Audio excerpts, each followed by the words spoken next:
So I have here a ordinary history textbook that you might have seen in middle school or high school.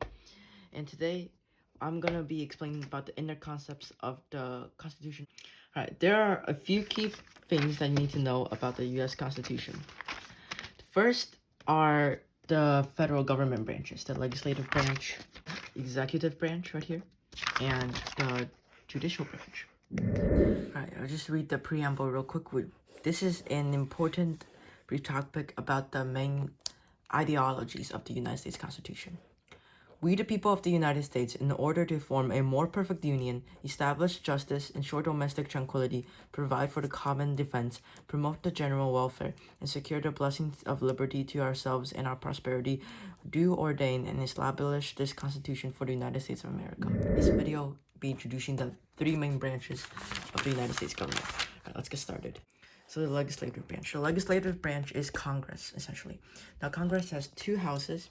The lower house, the House of Representatives, and the Senate. History lesson.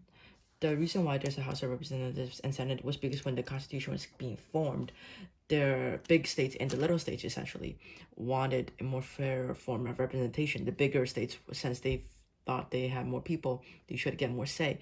But then the small states wanted an equal say too, so they compromised with this system of Congress right here. All right, now back to the House of Representatives. The House of Representatives. The House of Representatives man is called a congressman. So this is a bit confusing, but that is also one of their titles. The Constitution goes through the process of being elected, the qualifications, which aren't as much as the Senate. Now, House of Representatives gets to create taxation and create essentially laws. Senate ratifies them. Then the laws goes into executive branch right here. The president signs the laws to put it in place. Back to the executive branch. For the executive branch, there's the president and vice president. The president is the chief executive, and the president is also the commander-in-chief of the military. That's an important thing. Now, I'm pretty sure all are familiar with the election process of it. And the president has a few main roles that they need to do. They need to be in charge of essentially running the country. The president is also the most powerful man in the country.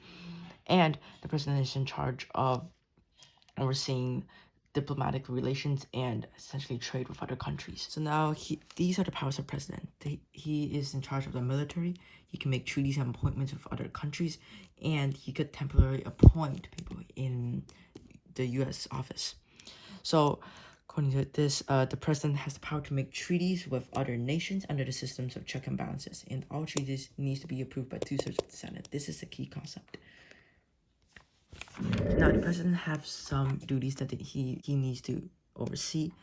Is that he needs to give Congress an annual report, essentially the State of the Union address, each year about what he is doing and how to better improve the nation. That is also a key concept of the president's responsibilities.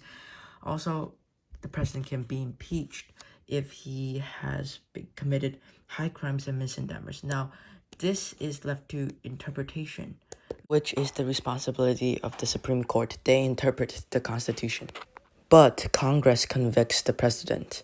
Now, this is a good transition to the judicial branch.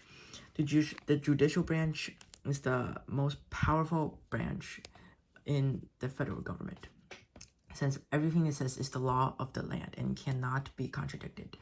Right. So, just to say, the judicial justices are justices for life, and that these justices aren't having any influence from any outsiders.